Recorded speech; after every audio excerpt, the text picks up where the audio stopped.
Hello students, आगे continue करते हैं। लीनियर इक्वेशंस इन टू वेरिएबल्स पढ़ रहे थे हम, उसमें वर्ड प्रॉब्लम्स पढ़ रहे हैं। तो अगला क्वेश्चन देख लेते हैं। अगर आपने चैनल मेरा सब्सक्राइब नहीं किया तो उसको सब्सक्राइब कर लीजिए और वीडियो को लाइक कर दीजिए। 37 pens and 53 pencils together cost ₹955, while 53 pens and 37 pencils cost ₹1115। ठीक है, find the cost of a pen and that of a pencil. 37 pen और 53 पेंसिल का मिला के जो कॉस्ट है वो 955 है। ठीक है, 53 पेन और 37 पेंसिल्स का मिला के जो कॉस्ट है वो 1115 है। ठीक है, तो एक पेन और एक पेंसिल का क्या पता लगाएं, कॉस्ट पता लगाएं। ठीक है, तो बिल्कुल इसी तरीके से करेंगे जैसे हमने पिछले वाला क्वेश्चन वीडियो के लास्ट में किया था। पिछली वीडियो के लास्ट में इसमें क्या किया था हमने, बैट को x मान लिया था, बॉल को y मान लिया था। ये दो इक्वेशन बन गई थी, इनको सॉल्व कर दिया था। ठीक है, तो इसी तरीके से इसको करेंगे। क्या मान लेंगे, लेट एक पेन की कॉस्ट को क्या मान लेंगे, cost of a pen and cost of a pencil. ठीक है, तो let the cost of a pen, a pen मतलब एक pen, be x and cost of a pencil. A लिख लो या 1 लिख लो, कुछ भी लिख सकते हो। ठीक है, 1 लिख सकते हो, ईच भी लिख सकते हो, ईच भी एक ही बात होती है। ठीक है, ईच मतलब होता है हर एक। ठीक है, तो and cost of a pencil be y. ठीक है, ईच का मतलब होता है हर एक पेंसिल और हर एक पेन की कीमत। ठीक है, तो ये हो गया। अब इसके बाद क्या लिखेंगे, दोनों इक्वेशन बना के लिख देंगे। क्या, 37 पेन की कीमत हमने x मानी है, तो 37x प्लस 53 y कितनी है, 955।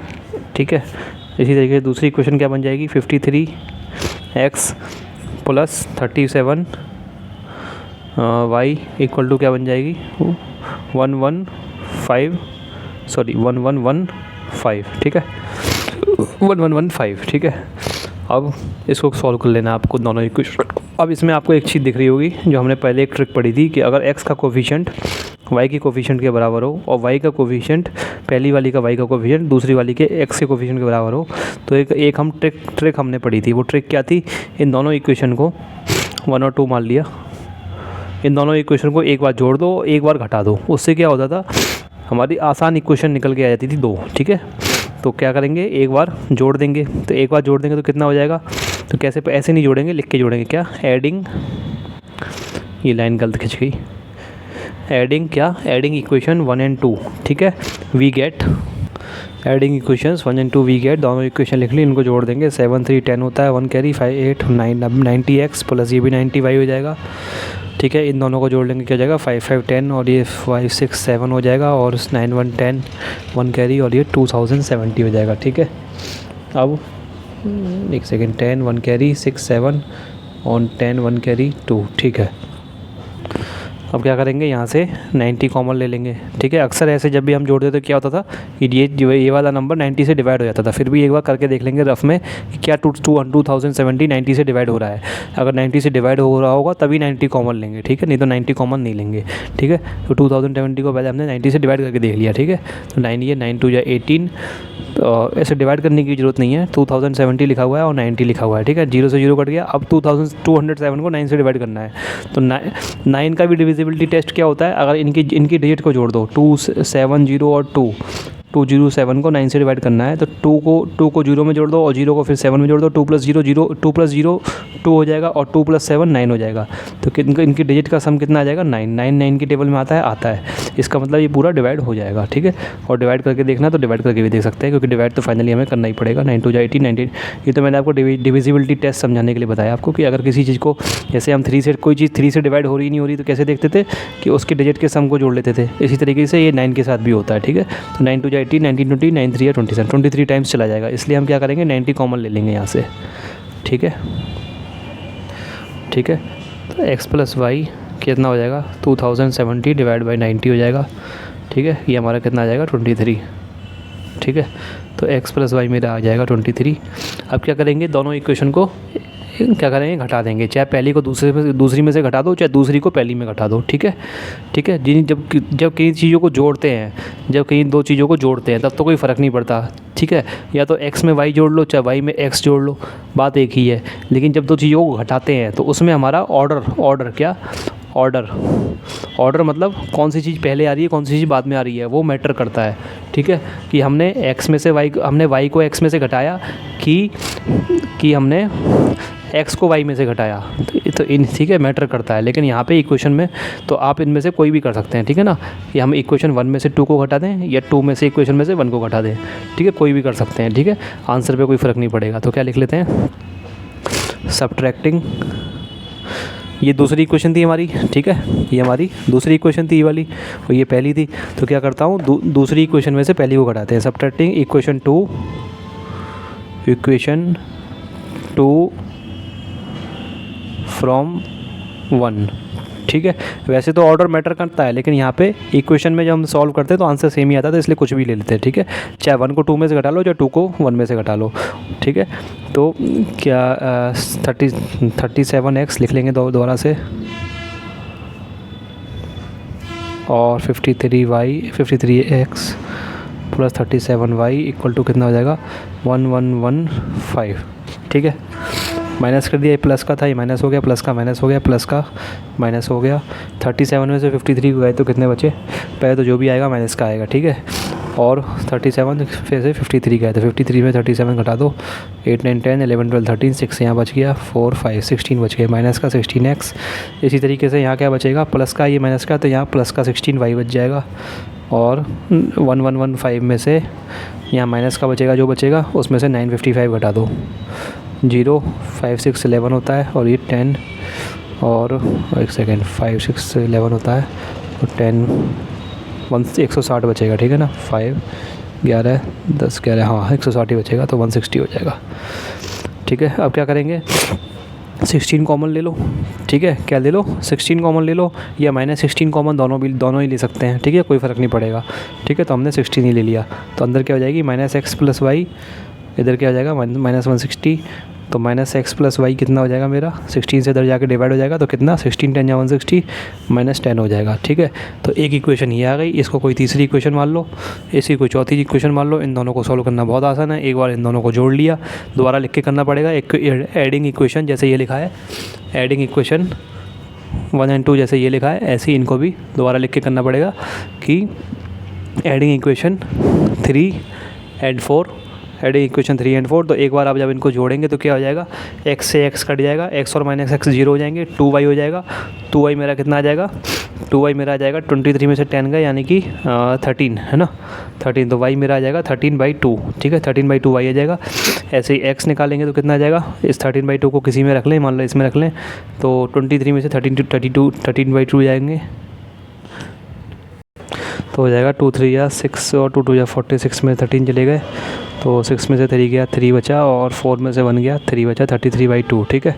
तो आप वही करेंगे क्या, एडिंग इक्वेशन 3 और 4 एक बार कर लेंगे, फिर सब्ट्रैक्टिंग 3 में से 4, तो आपका कैलकुलेशन करके x आ जाएगा आपका 33/2, यानी कि 33/2 कितना होता है, 2, इसको डिवाइड कर लेंगे आप, ठीक है, क्योंकि हमें कीमत निकालनी है रुपए में, ठीक है। तो 2 1 जा 2, 2 6 जा 32 होता है, 2 2 2 3, 2 6 12 और 16.5 आ जाएगा, ठीक है। y इस तरीके से मेरा क्या आया था, 13/2 आ जाएगा, यानी कि ये क्या होता है, 6.5 हो जाएगा, ठीक है। xy क्या माने थे, x मानी थी क्या हमने, x हमने मानी थी, एक बार चेक कर लेते हैं, हमने पेन की कीमत मानी थी, ठीक है। तो दूसरी वाली क्या थी, y की थी। तो x क्या, तो फिर लास्ट में लिख देंगे 10 या हैंस कुछ भी लिख लो, cost of 1 pen equal to, अब रुपए का निशान लगा के लिखेंगे, ठीक है। क्या रुपए, 16 रुपये 50 पैसे। 16.5 का क्या मतलब है, 16.5 का क्या मतलब है, 16 रुपये 50 पैसे, ठीक है। 0.5 का मतलब यही तो है, 0.5 का मतलब क्या होता है, आधा रुपया, और आधा रुपया कितना होता है, 50 पैसे, ठीक है। इसी तरीके से कॉस्ट ऑफ 1 पेंसिल कितना हो जाएगा, ₹6.50, ठीक है। तो इस तरीके से आपका आंसर आ जाएगा, इसको डब्बे में बंद कर देंगे, यही आपका आंसर होगा। अगला सवाल देख लेते हैं, taxi charges in A city consist of fix charges and the remaining depending upon the distance travelled in kilometres, ठीक है। टैक्सी चार्जेस किसी इन ए सिटी, किसी शहर में जो टैक्सी के चार्जेस होते हैं, मतलब जो हम टैक्सी जो हम किराए पे कोई हम टैक्सी लेते हैं, ऑटो रिक्शा करते हैं, कुछ भी करते हैं, ठीक है, उसके चार्जेस जो हैं किसी सिटी में, any city consist of a fix charges, उस कंसिस्ट मतलब उनमें है क्या है, फिक्स चार्जेस है। तो किसी सिटी में जो टैक्सी चार्जेस है उसमें क्या है, कंसिस्ट है वो टैक्सी चार्जेस मतलब किस चीज़ के बने हुए हैं, फिक्स चार्जेस के, and the remaining depending upon the distance travelled in kilometres. कुल मिला के मतलब ये है कि जो एक टैक्सी का चार्ज लग रहा है आप किसी सिटी में, इन ए सिटी किसी शहर में, ठीक है, वो क्या है, फिक्स चार्जेस है, और प्लस क्या है, फिक्स चार्जेस है, फिक्स चार्ज है, और प्लस क्या है, plus remaining depending upon the distance travelled in kilometre, और आपने जो डिस्टेंस ट्रेवल किया प्लस वो है, ठीक है ना। फिक्स चार्ज का मतलब होता है कि आपने चाहे टैक्सी में बैठ के चाहे आप 1 किलोमीटर आपने बैठे, ठीक है, चाहे आप 2 किलोमीटर आप बैठे, चाहे 10 किलोमीटर बैठे, उससे मतलब नहीं है, वो फिक्स चार्ज तो लगेगा ही, ठीक है। मान लो फिक्स चार्ज 10 रुपये है, ठीक है, तो 10 रुपये तो आपको देने ही देने हैं, चाहे आपने 1 किलोमीटर बैठे टैक्सी में, चाहे 2 किलोमीटर बैठे, चाहे 10 किलोमीटर बैठे। एंड क्या लिखा हुआ है, remaining depend and the remaining, और रिमेनिंग मतलब बचे हुए चार्जेस, ठीक है, रिमेनिंग मतलब बचे हुए, तो बचे हुए क्या, चार्जेस की बात हो रही है, ठीक है। बचे हुए जो पैसे हैं वो किस पे डिपेंड करते हैं, पैसे जो देने पड़ते हैं हमको ऑटो वाले को, वो डिपेंड करते हैं किस पे, डिस्टेंस ट्रेवल्ड इन किलोमीटर्स, जो आपने डिस्टेंस ट्रेवल किया है जो आपने उस पर डिपेंड करते हैं, ठीक है ना। तो अगर कोई पर्सन 60 किलोमीटर ट्रैवल करता है, if a person travel 60 kilometre he page ₹960, ठीक है। तो अगर कोई पर्सन, अच्छा सवाल है ये थोड़े समझने के उससे, ठीक है ना, if a person travel 60 kilometre he page ₹960। अगर एक आदमी, पर्सन मतलब कोई भी, मतलब पुरुष औरत कोई भी हो, लेकिन हम तो आदमी कहते हैं ना हिंदी में, तो इफ़ ए पर्सन अगर कोई आदमी 60 किलोमीटर ट्रैवल करता है, 60 किलोमीटर चलता है किसी ऑटो में बैठ के, ही पेज ₹960, तो वो 960 रुपये किराया देता है, ठीक है ना। And for travelling 80 kilometre he page ₹1260, और 80 किलोमीटर चलने के लिए वो कितना किराया देता है, ₹1260 किराया देता है। Find the fixed charges and the rate per kilometre, तो फिक्स चार्जेस पता लगाएं और रेट पर किलोमीटर पता लगाएं, ठीक है। अब इस सवाल का मतलब दोबारा से समझ लेते हैं थोड़ा और अच्छे तरीके से। देखो, इसका मतलब ये है कि अगर मैं किसी टैक्सी में बैठा और मैंने टैक्सी वाले से कहा कि ऑटो वाले भैया आप मेरे को 5 किलोमीटर का जगह कोई जगह है वहाँ आप मुझे छोड़ दीजिए, ठीक है, कितनी दूरी है, 5 किलोमीटर, ठीक है। तो वो मेरे से एक तो लेगा फिक्स चार्ज मतलब एक चार्ज फिक्स है, वो उसको लेना ही है, मतलब कि आप ऑटो में बैठ गए तो आपको वो लेना ही लेना है, चाहे आप 5 किलोमीटर चलो, चाहे 10 किलोमीटर चलो, उससे मतलब नहीं है। तो मान लो फिक्स चार्ज कुछ है, मान लो 15 रुपये, ठीक है, 15 रुपये तो मेरे लगने ही लगने हैं, और बाकी के जो पैसे लगेंगे वो डिपेंड करेंगे कि मैं 5 किलोमीटर चलता हूँ, कि मैं उस टैक्सी वाले से कहता हूँ कि भैया मुझे 10 किलोमीटर जाना है, वो बाकी का इस पर डिपेंड करेगा। बात समझ में आ रही है, यही सवाल कहना चाह रहा है। तो अगर 15 रुपये तो मुझे देने पड़ेंगे, प्लस 5 किलोमीटर किस पे, जो उसका रेट होगा, तो रेट मान लो क्या होगा, वाई होगा, वाई 1 किलोमीटर का रेट, मतलब 1 किलोमीटर चलने पे 1 किलोमीटर चलने पे जो 1 किलोमीटर, ठीक है, 1 किलोमीटर चलने पे जो मुझे रेट जो पैसे देने पड़ेंगे उसको वाई मान लेते हैं। तो 5 किलोमीटर चलने पे कितने देने पड़ेंगे, वाई इंटू 5, ठीक है, वाई इंटू 5 देने पड़ेंगे। तो बाकी के जो पैसे देने पड़ेंगे वो इस पर डिपेंड करेंगे कि मैं जो जितने किलोमीटर चल रहा हूँ उस पर डिपेंड करेंगे। इसी तरीके से अगर मैं 10 किलोमीटर चला तो मुझे 15 रुपये तो देने ही पड़ेंगे, क्योंकि वो फिक्स चार्ज हैं, ये तो फिक्स हैं, देने ही पड़ेंगे। एक बार ऑटो में आप बैठ गए आपको ये देने ही देने हैं बस, ठीक है ना। हमारे बिजली के बिल भी कुछ इसी तरीके से आते हैं, उनमें एक फिक्स चार्ज होता है, ठीक है ना। तो 15 रुपये ये होता है, तो 15 रुपये और प्लस जितना किलोमीटर चले, मान लो 10 यहाँ पे कितना 10 किलोमीटर चला मैं, तो वाई क्या है, 1 किलोमीटर का किराया, तो मुझे कितना देना पड़ेगा, क्योंकि 10 किलोमीटर चलाऊँ तो वाई इंटू 10, तो फिक्स चार्ज देना पड़ेगा। इस तरीके यही क्वेश्चन समझाना चाह रहा है, ठीक है। तो हमें क्या पता लगाना है, हमें ये फिक्स चार्ज पता लगाना है और ये वाई पता लगाना है। ये क्वेश्चन में पूछा गया है। फिक्स चार्ज तो मैंने 15 मान लिया है ना समझाने के लिए, आपको फिक्स चार्ज दे नहीं रखा है, तो इसको भी हमें क्या मानना पड़ेगा, कुछ एक्स मानना पड़ेगा, ठीक है, और इसको भी क्या मानना पड़ेगा, कुछ एक्स मानना पड़ेगा, ठीक है। ये फिक्स तो मैंने आपको 15 रुपये समझाने के लिए मान लिया था, फिक्स चार्ज दे नहीं रखा है, उसमें पता लगाना है, ठीक है। तो हमारी 2 इक्वेशन बन जाएंगी इसमें, ठीक है। क्या बन जाएगी, इसकी x 15 की जगह x हो जाएगा। अब वो देखो क्या कह रहा है, ध्यान से देखो, if a person travel 60 kilometre, अगर कोई पर्सन 60 किलोमीटर ट्रेवल करता है, ठीक है, तो वो 960 रुपये देता है। तो कितने देता है, 960 रुपये देता है। अब देखो यहाँ पे, अब मैं क्या 60 किलोमीटर चला ऑटो में बैठ के, 60 किलोमीटर चला, ठीक है, तो ये 15 रुपये फिक्स चार्ज तो मुझे देना पड़ेगा, जो मैंने माना था। देखिए 15 रुपये तो हमने माना है ना, तो क्या है, मान लो एक्स है फिक्स चार्ज, तो मुझे एक्स तो देना ही पड़ेगा फिक्स चार्ज, ठीक है ना। और प्लस 60 किलोमीटर के हिसाब से, जो किलोमीटर के हिसाब से किराया वो अलग देना पड़ेगा। तो मान लो 1 किलोमीटर का किराया वाई है, तो हमने 60 के हिसाब से देना है, तो वाई 60, ये कितना है, वाई इंटू 60। और ये कितना दे रखा है उसने, 60 किलोमीटर चलने पे कितना है, कितना दिया, 960 रुपये दिया। तो ऑटो वाले को कितने दिए, ये टोटल दोनों मिला के फिक्स चार्ज और जो आपने किलोमीटर चले उसके हिसाब से पैसे मिला के टोटल पैसे जो आपने दिए वो दिए 960 रुपये। एक इक्वेशन तो ये बन गई, ठीक है। इसको सही से लिख लेंगे तो ये क्या हो जाएगी इक्वेशन हमारी, एक्स प्लस इसको लिख लेंगे वाई इंटू 60 को क्या लिख लेंगे, 60 वाई लिख लेंगे, ठीक है, इक्वल टू 960, ठीक है। इसी तरीके से दूसरी इक्वेशन क्या बन जाएगी, एंड फॉर ट्रैवलिंग 80 किलोमीटर, और 80 किलोमीटर चलने के लिए ही पेज रुपीज़ 1260, वो देता है कितने, 1260 रुपीज़ देता है 80 किलोमीटर चलने के, ठीक है। तो कितने, एक्स फिक्स चार्ज तो सेम ही रहेगा, वो तो आपको देना ही है, चाहे कितने भी किलोमीटर चलो, उससे कोई मतलब नहीं है। एक्स प्लस वाई इंटू क्या हो जाएगा, अब कितना चला, 80 किलोमीटर चला, अब कितने दिए, 1260 रुपये दिए। तो ये अगली इक्वेशन मेरी क्या बन जाएगी, सही से लिख लें तो x plus 80 y equal to 1260, ठीक है। तो ये दो इक्वेशन बन जाएंगी, इनको आपको सॉल्व करना पड़ेगा। एक्स और वाई पता लगा लेंगे। एक्स हमारा क्या है, फिक्स चार्ज निकल आएगा, एक्स क्या है हमारा, फिक्स चार्ज है, फिक्स्ड चार्ज, ठीक है, जो तो देना ही देना है, चाहे एक बार आप ऑटो में बैठ गए तो देना ही देना है, ठीक है ना, चाहे आधा किलोमीटर चलो, चाहे 1 मीटर चलो, चाहे कितना चलो, उससे मतलब नहीं है, ठीक है। और वाई हमारा क्या है, रेट पर किलोमीटर, देखो यही पता लगाना है, find the fixed charges and the rate per kilometre. तो हमने रेट पर किलोमीटर को क्या मान लिया था, वाई मान लिया था, ठीक है। तो फिक्स चार्ज को हमने एक्स मान लिया, तो वाई हमारा क्या निकल के आ जाए, वाई, और वाई हमारा रेट पर किलोमीटर निकल आएगा, ठीक है, रेट पर किलोमीटर, ठीक है। तो यही होता है हमारी वर्ड प्रॉब्लम में। कैलकुलेशन ज़्यादा हार्ड नहीं होते हैं, बस इन सवालों को जो ना समझना थोड़ा हार्ड होता है, ठीक है। कैलकुलेशन देखो दो इक्वेशन निकल के आ गई, अब इनका कैलकुलेशन आप कर लेंगे, कोई ज़्यादा हार्ड नहीं है, आपने पढ़ी रखी है ये, ठीक है। लेकिन मेन चीज़ होती है इनके सवाल का मीनिंग समझना, ठीक है। तो लैंग्वेज कैसे बनाएंगे, बस मान लेंगे जो हमसे पूछा गया उसी को मान लेंगे, फिक्स चार्ज को एक्स मान लेंगे, रेट पर किलोमीटर को वाई मान लेंगे, ठीक है। तो क्या लिख लेंगे, let the fix charge be x and let the fix charge be x and let the rate per kilometre be y, ठीक है। उसके बाद सीधी ये इक्वेशन लिख लेंगे, सीधी x plus 60 y equal to 960 और x plus 80 y equal to 1260। फिर इन दोनों को आप सॉल्व कर लेंगे, ठीक है। ये हमारी लैंग्वेज बन जाएगी, ठीक है।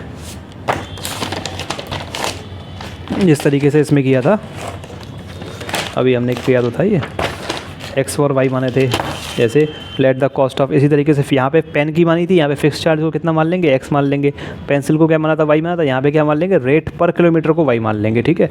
सीधी ऐसी दो इक्वेशन लिख लेंगे, फिर इनको सॉल्व कर लेंगे, ठीक है। अगला सवाल देख लेते हैं, ये भी काफ़ी लंबा है पढ़ने में। A part of monthly hostel charges in a school is fixed, ठीक है। मंथली हॉस्टल चार्जेस किसी स्कूल में क्या है, फिक्स्ड है, ठीक है। मतलब क्या हुआ कि एक मंथली हॉस्टल चार्जेस किसी स्कूल में कोई हॉस्टल है, उसके जो चार्जेस हैं, ठीक है ना, उसके जो मंथली हॉस्टल चार्जेस हैं, जो महीने के हॉस्टल के कुछ चार्ज लगते हैं, वो क्या है, एक part of monthly hostel charges in a school is fixed. तो कोई बोर्डिंग स्कूल है, उसमें हॉस्टल है, हॉस्टल की कुछ फीस लगती है, उसका एक हिस्सा, ए पार्ट मतलब एक हिस्सा तो क्या है, फिक्स्ड है कि उतना हिस्सा तो आपको देना है, चाहे आप 1 दिन रुको हॉस्टल में, चाहे 2 दिन रुको, चाहे महीने भर रखो, चाहे साल भर रखो, उससे कोई मतलब नहीं है, एक हिस्सा तो आपको फिक्स्ड है, वो देना ही है, ठीक है। एंड द रिमेनिंग, और जो बाकी का हिस्सा है, रिमेनिंग मतलब बाकी का हिस्सा, depends on the number of days one has taken food in the mess. वो डिपेंड करता है किस पे, बाकी का हिस्सा जो होता है फीस का, वो डिपेंड करता है कि number of days one has taken food in the mess, कि कितने दिन किसी ने मेस में खाना खाया है, वो इस पर डिपेंड करता है, ठीक है। तो समझ में आ गई बात। When a student A takes food for 22 days he has to pay ₹4,250 as hostel charges.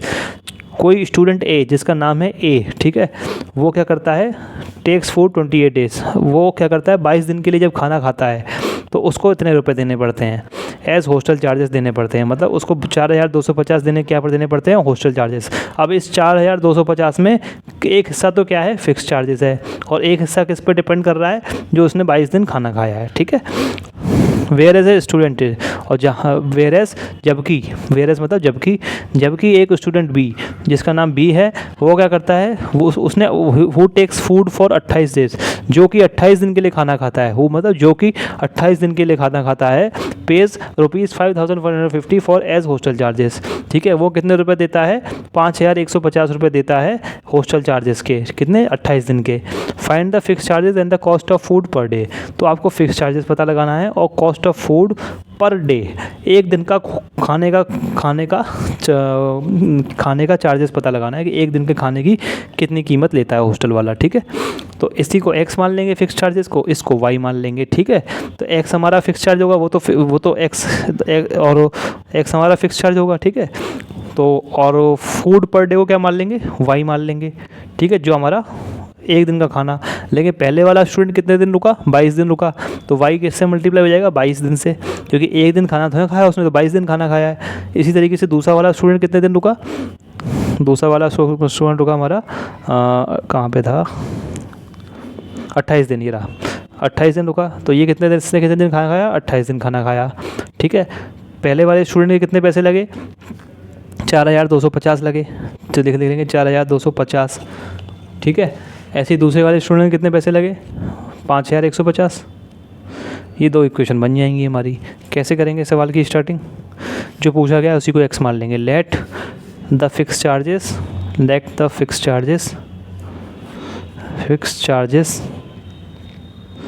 Be x and cost of food per day be y, इसको y मान लिया। अब ये दोनों इक्वेशन लिख लेंगे, ठीक है। क्या हो जाएगी, x प्लस सीधा लिख लेंगे करके, तो रफ में करके देखिए ना हमने, y इंटू 22 क्या हो जाएगा, 22y हो जाएगा, ठीक है। x प्लस 22y कितना हो जाएगा, 4,250, और x plus 28y equal to 5,150। दोनों को आप सॉल्व कर लेंगे, 1 और 2 मान लेना, इसको 1 मान लेना, इसको 2 मान लेना, दोनों को आप सॉल्व कर लेंगे, x और y की वैल्यू निकल जाएगी, ठीक है। सॉल्व करना मैं दिखा नहीं रहा हूँ, बहुत कर चुके हैं इस टाइप की इक्वेशन सॉल्व हम, ठीक है। फिर भी एक चीज़ बता देता हूँ मैं आपको, पहली वाली इक्वेशन को दूसरी वाली में से घटा देना, ठीक है। तो y जल्दी निकल आएगा। कैसे निकल आएगा, x से x कट जाएगा। अच्छा, पहली वाली को दूसरी में से घटाना, मतलब दूसरी वाली को ऊपर लिखना और पहली वाली को नीचे लिखना, ठीक है। तो उससे क्या होगा, y हमारा प्लस आएगा, क्योंकि 28y में से 22 चले जाएंगे तो क्या बच जाएगा, 6y बच जाएगा, और 5,150 में से ये चले जाएगा तो 50 गया, और इधर कितना गया, 0 और ये बच गया 8 और 900 बच जाएगा, तो निकल ही गया आपका 36 36 वजह से y हमारा 150 आ जाएगा। ऐसे ही x निकाल लेना 150 इसमें किसी भी इक्वेशन में डाल के, ठीक है। तो x आपका क्या निकल के आ जाएगा, x आपका 950 निकल के आ जाएगा, देख लेना करके। तो आपका फिक्स चार्जेस क्या आ जाएगा, 950 रुपये आ जाएगा, लिख लेंगे, लास्ट में लिख देंगे हैंस क्या, फिक्स चार्जेस क्या आ गया, फिक्स चार्जेस कितना है, फिक्स चार्जेस आपका 950 रुपीज़ है, रुपीज़ का निशान लगाना पड़ेगा। इसी तरीके से आपका ये क्या आया था, cost of food per day, ठीक है। पूरा लिख के क्या आ जाएगा, ₹150, मतलब 150 रुपये आपको डेली के खाने के देने पड़ेंगे, ठीक है। और 950 रुपये आपको फिक्स चार्ज देने पड़ेंगे। इससे मतलब नहीं है आप कितने दिन रुके, ठीक है। 950 रुपये तो आपको एक बार के देने ही पड़ेंगे, ठीक है। और बाकी का किस पर डिपेंड करेगा कि आप कितने दिन आपने वहाँ पे खाना खाया, ठीक है। अगला सवाल देख लेते हैं। द मंथली, अच्छा सवाल है, ठीक है। The monthly incomes of A and B are in the ratio 8:7 and their expenditures are in the ratio 19:16, ठीक है। मंथली इनकम, महीने की जो इनकम आती है, ठीक है, महीने की जो आपकी तनख्वाह आती है, किसकी, ए और बी की, ठीक है। उनका रेशियो क्या है, 8:7 है। मतलब जो पहले वाली की तनख्वाह है, किसकी, ए वाले की तनख्वाह, ठीक है। मैं उसको क्या कहता हूँ, सैलरी दे देता हूँ, ठीक है। Salary of A divide by salary of B, ठीक है। रेशियो क्या दे रखा है, 8:7, वो कितना है, ये कितना है, 8/7 के बराबर है, ठीक है। और क्या है, and their expenditures are in the ratio 19:16, और उनकी जो खर्च करने की जो वो है, मतलब ए जो खर्च कर देता है महीने में अपने पैसे जो खर्च कर देता है, और जो बी जो खर्च कर देता है, उनका रेशियो क्या है, 19:16 है। एक्सपेंडिचर मतलब खर्चा, ठीक है। मतलब एक्सपेंडिचर पहले वाले का ए का, और एक्सपेंडिचर EXP ब्रैकेट में बी, ऐसे ही समझाने के लिए लिख रहा हूँ आपको मैं, ठीक है। ये कितना है, 19:16 है, ठीक है। ये इतना दे रखा है हमें, ठीक है। If each saves ₹5,000 per month, ठीक है, और हर एक कितना बचा रहा है, 5,000 रुपये महीने बचा लेता है, मतलब जो उसकी तनख्वाह मिलती है उसमें से जो खर्चे निकाल करने के बाद जो उसमें से बच जाता है वो 5,000 रुपये हर एक बचा लेता है। मतलब पहला वाला भी अगर सैलरी ऑफ ए, तो मतलब सैलरी ऑफ ए, ठीक है, तो तनख्वाह में से क्या खर्चा घटा देंगे, expenditure of a, expenditure of a, तो कितना बच रहा है, 5,000 रुपये बच रहा है, 5,000 रुपये बच रहा है, ठीक है। इसी तरीके से सैलरी ऑफ बी, बी की सैलरी, उसमें से बी का खर्चा, ठीक है, बी का खर्चा घटा देंगे तो कितना बच रहा है, मतलब दोनों का जो बच रहा है ना, जो सेविंग हो रही है, जो बचत है दोनों की, वो 5,000 रुपये है, ठीक है। तो पहले वाले की सैलरी, उसमें से उसके पहले वाले का क्या खर्चा, वो 5,000 रुपये आ गया, दूसरे वाले यानी कि बी की सैलरी माइनस दूसरे माइनस उसका बी का खर्चा, तो 5,000 रुपये आ गया। ये इतना डाटा हमको क्या दे रखा है, क्वेश्चन के अंदर दे रखा है, ये सब रफ वर्क चल रहा है अभी, ठीक है ना। Find the monthly income of each, और क्या पता लगाना है हमें, मंथली इनकम पता लगानी है, मतलब सैलरी पता लगानी है, मतलब हमें ये सैलरी ऑफ ए और सैलरी ऑफ बी पता लगाना है, ये दोनों कितने होंगे ये पता लगाना है, ठीक है। तो कभी भी क्वेश्चन को ना इस तरीके से आप लिख लिया करें तो जल्दी समझ में आ जाता है रफ में, ठीक है। तो पूछा क्या गया है, find the monthly income of each, दोनों की सैलरी पूछी गई है महीने की, ठीक है। मंथली इनकम क्या मतलब सैलरी, जो ठीक है, सैलरी, सैलरी तो उसे कहते हैं कि जो आपको मिलती है। मंथली इनकम किसे कहते हैं, सैलरी तो ऐसे होगी जैसे गवर्नमेंट जॉब में आदमी है तो उसको कोई जो तनख्वाह मिलती है। मंथली इनकम मतलब जो उसने कमाया महीने में, जो कमाया, ठीक है, चाहे बिजनेस से कमाया हो चाहे कहीं से कमाया हो, ठीक है। तो सैलरी लिखना सही नहीं है, मंथली इनकम ही लिखना चाहिए, मैं तो ऐसे ही समझाने के लिए आपको रफ में लिख दिया, ठीक है। तो स्टूडेंट जब भी इस टाइप के सवाल आएँ, इनकी एक ट्रिक होती है। ट्रिक क्या होती है, जब भी आपको रेशियो दिया हुआ हो, ठीक है, आपको किस चीज़ का रेशियो दिया हुआ है, मंथली इनकम का रेशियो दिया हुआ है 8:7, 8:7 दिया हुआ है, तो आप एक ही मंथली इनकम क्या मान लेंगे, ये भी रफ वर्क ही चल रहा है अभी, ठीक है ना। एक ही मंथली इनकम क्या मान लेंगे, 8x मान लेंगे, ठीक है। देखो ऐसे होता है, ए की और बी की मंथली इनकम का रेशियो कितना दे रखा है, मंथली इनकम, ठीक है, या फिर मंथली इनकम लिख लेते हैं, सैलरी लिखना सही है, MI मतलब मंथली इनकम, कितना दे रखा है, 8:7 दे रखा है, ठीक है। तो दोनों की मंथली इनकम हम क्या मान लेंगे, 8x मान लेंगे, मतलब 8 इंटू मल्टीप्लाई बाई समथिंग मान लेंगे, और वो समथिंग दोनों जगह सेम होनी चाहिए, मतलब 7x, ठीक है। चाहे 8k मान लो, 7k मान लो, उससे मतलब नहीं है, ठीक है, कुछ भी मान सकते हैं, 8 में कुछ मल्टीप्लाई सेम चीज़ मान लेंगे, ठीक है। तो हमने 8x और 7x मान ली, ठीक है, समझ में आ गई बात। तो इससे क्या होगा, ये सवाल सॉल्व करने में आसानी रहती है, ठीक है ना। तो हमने क्या मान ली कि ए की जो मंथली इनकम है वो 8x है और बी की जो मंथली इनकम है 7x है। अब देखो आप चाहो तो आप रेशियो चेक कर लो, 8:7 ही आएगा, ठीक है। तो मंथली इनकम का रेशियो क्या था, 8x divide by 7x, x cut जाएगा तो रेशियो देखो 8/7 ही आ जाएगा, ठीक है। तो इसलिए हम मान सकते हैं इसकी मंथली इनकम ए की 8x और 7x। इसी तरीके से मंथली एक्सपेंडिचर, ठीक है, क्या है एक्सपेंडिचर, EXP, ए का और बी का क्या दे रखा है, 19:16 दे रखा है। तो इनको हम क्या मान सकते हैं, 19:16 दे रखा है, तो इनको हम 19y मान सकते हैं और इसको 16y मान सकते हैं एक्सपेंडिचर। बात समझ में आ गई, ठीक है।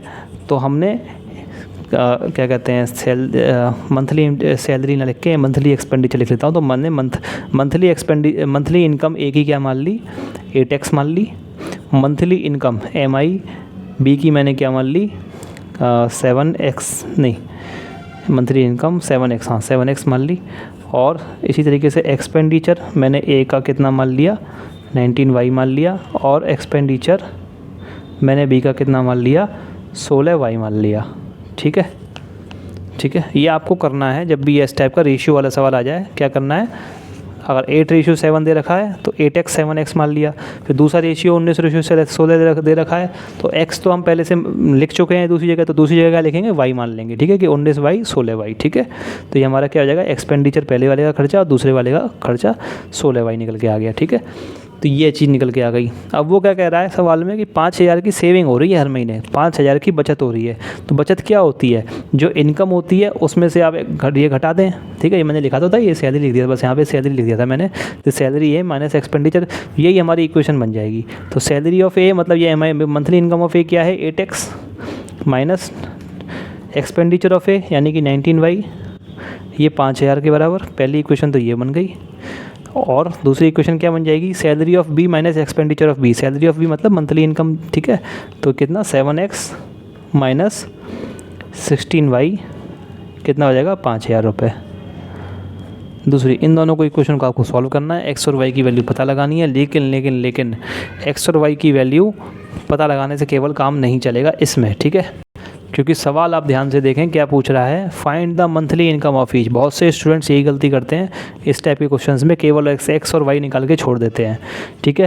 तो एक्स और वाई निकाल के आपको क्या निकालना पड़ेगा, हमको क्या निकालनी है, मंथली इनकम ऑफ ईच पता लगानी है। यानी कि मंथली इनकम हमने क्या मानी थी, 8x और 7x, तो आपको 8x और 7x पता लगाना है, केवल x पता नहीं लगाना है, ठीक है। और इसमें आपको सवाल में, क्योंकि इसमें आपको केवल मंथली इनकम पूछ रहा है, तो आपको y पता लगाने की भी ज़रूरत नहीं है, ठीक है। क्योंकि हमें फाइनली क्या पता लगाना है, हमें 8x और 7x पता लगाना है। तो 8x और 7x पता लगाने के लिए हमें केवल x पता लगाने की ज़रूरत है। x पता लग जाएगा तो x को हम 8 में मल्टीप्लाई कर देंगे, गुणा कर देंगे x का 8 में, और ऐसी x का गुणा हम 7 में कर देंगे, तो हमें 8x और 7x पता लग जाएगा। तो इन दोनों इक्वेशन को सॉल्व करने में आपको y पता नहीं लगाना है, आपको केवल x पता लगाना है। समझ में आ रही है बात। तो केवल x पता लगाने के लिए क्या करेंगे, y वाली टर्म को एलिमिनेट कर देंगे, ठीक है। 16 और 19 का कुछ एलसीएम तो आएगा नहीं, क्योंकि ये 19 तो प्राइम नंबर होता है, और इधर भी ये 8 2 जैसे कोई फैक्टर, तो 19 इंटू 16 आएगा, ठीक है।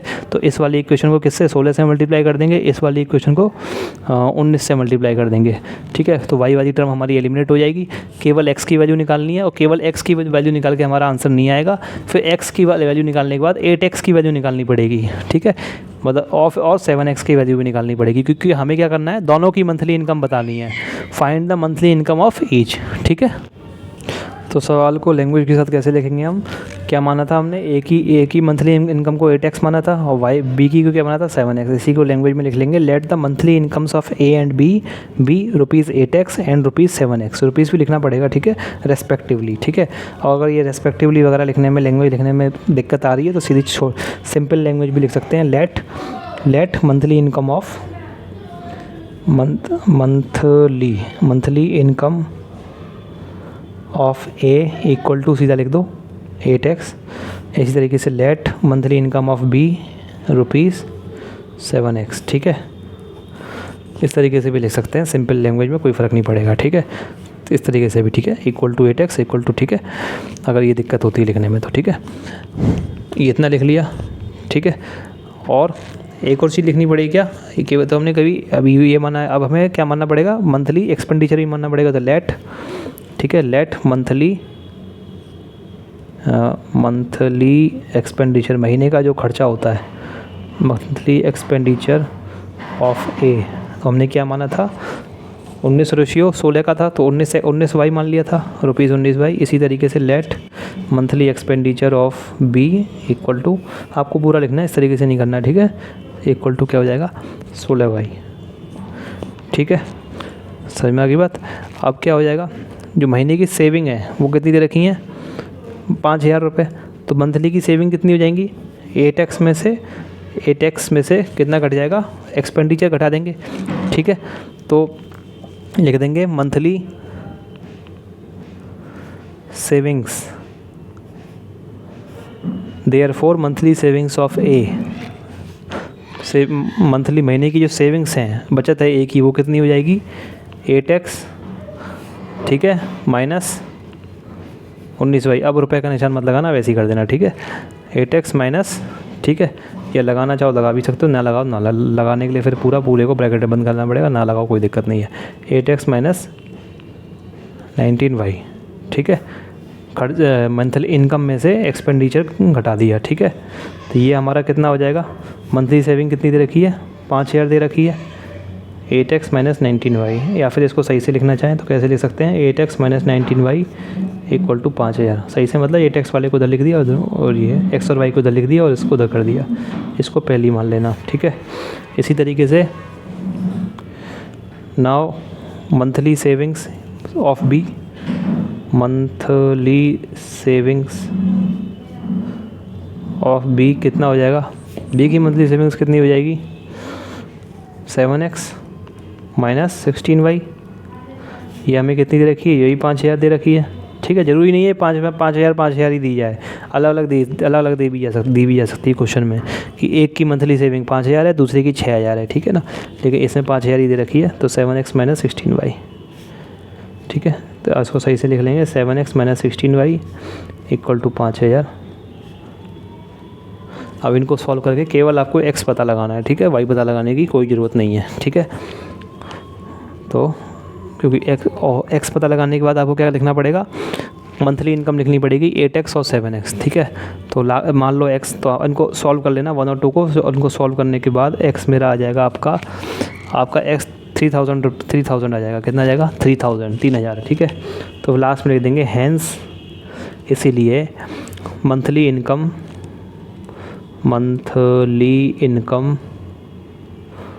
ऑफ ए की मंथली इनकम कितनी हो जाएगी? से 8x, यानी कि 8 इंटू 3000 यानी कि 24,000। आगे रुपए का निशान लगा देना, ठीक है। इसी तरीके से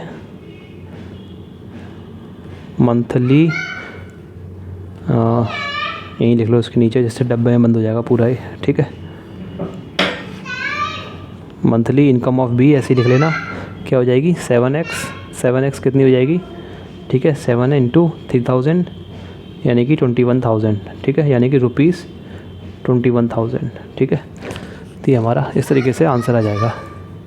तो स्टूडेंट्स फिलहाल इस वीडियो में इतना ही। अगर आपको ये वीडियो अच्छी लगी तो वीडियो को लाइक करें, चैनल को सब्सक्राइब करें और वीडियो को ज़्यादा से ज़्यादा लोगों के साथ शेयर करें। आपका वीडियो देखने के लिए बहुत बहुत शुक्रिया।